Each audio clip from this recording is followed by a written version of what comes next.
आम्हाला उमेदवारी देऊ नका, पण किमान आमचा विचार तर करा. गेल्या 28 वर्षांपासून काँग्रेस पक्षात काम करत असलेल्या बाजीराव खाडे यांनी आपली खंत व्यक्त केली. पक्षात असताना काम करून घ्यायचं आणि काम झाल्यानंतर वाऱ्यावर सोडून द्यायचं, याचा परिणाम म्हणूनच आपण निवडणूक रिंगणात उतरलो असल्याचं कोल्हापूर मतदारसंघातील काँग्रेसचे बंडखोर उमेदवार आणि गेल्या अनेक वर्षांपासून काँग्रेसची धुरा सांभाळत असलेल्या बाजीराव खाडे यांनी आपली खदखद व्यक्त केली. गेल्या अनेक वर्षांपासून काँग्रेसचे काम करत आहे, पण कोणीही दखल घेतली नाही.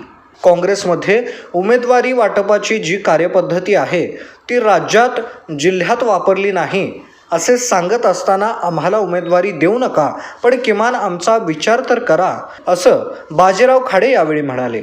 पक्षाला आता आमची किंमत नाही का? आम्हाला स्वाभिमान नाही का?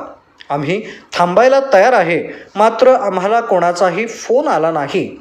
पुढे संधी देऊ किंवा याबद्दल काही चर्चा देखील नाही. याचा अर्थ पक्षाला आमची गरज नाही, असंही ते यावेळी म्हणाले.